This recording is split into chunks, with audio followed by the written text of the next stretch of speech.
allow me to drop a nugget in our spirit. Today I want to talk about devil.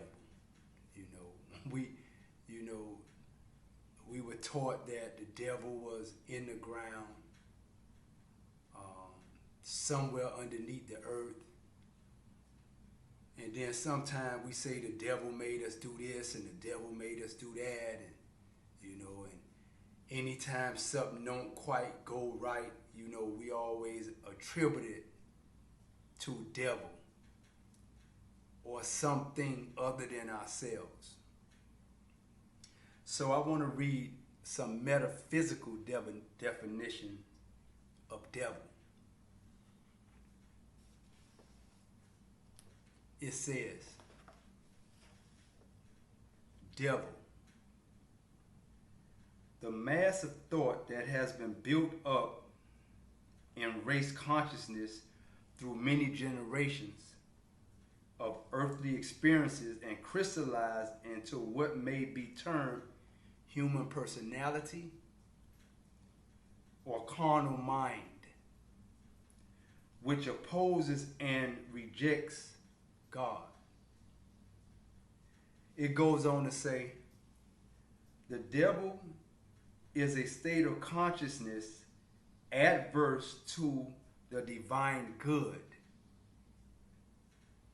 Other names for this state of consciousness are the adversary, carnal mind, the accuser, and the old man. There is no personal devil. God is the one omnipresent principle of the universe, and there is no room for any principle of evil, personified or otherwise. How to overcome the so-called devil. The devil is overcome by denying his existence and affirming universal Christ's love for God and all men.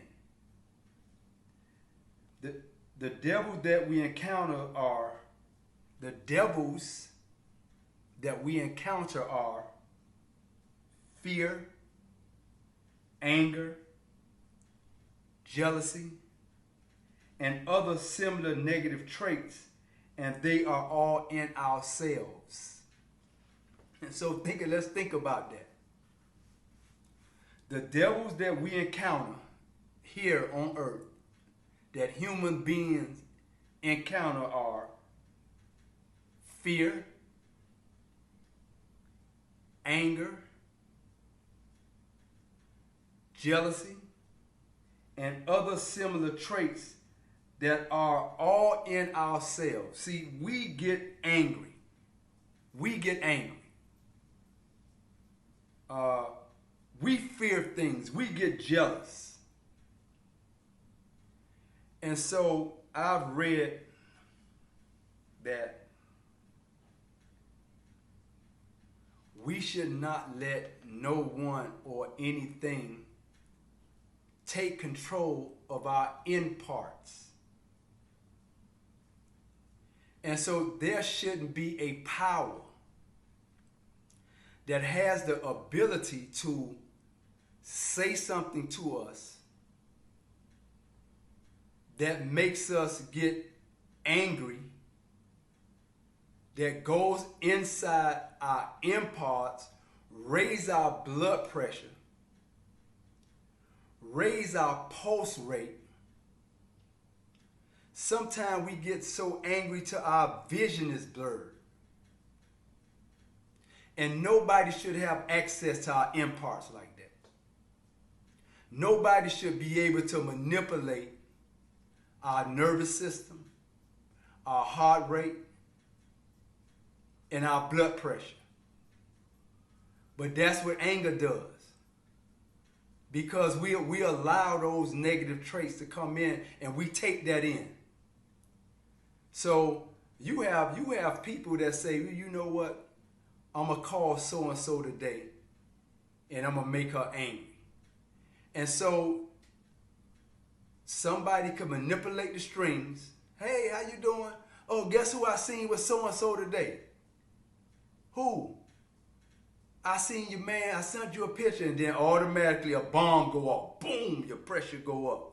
You know, so therefore somebody else has control of our imparts.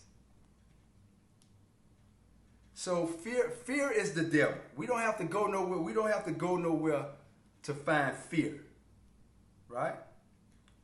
And so we think about the 7 deadly sins, you know, which are names, different names of devil.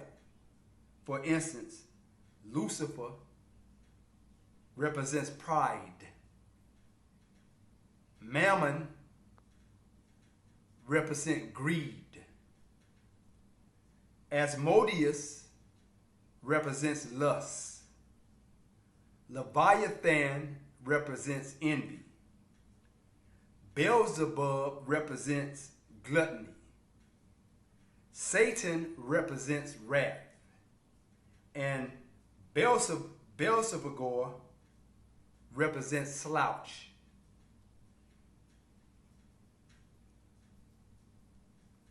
And so we find ourselves sometime when we're alone and the mind is idle. We find ourselves thinking about so many things, so many thoughts come.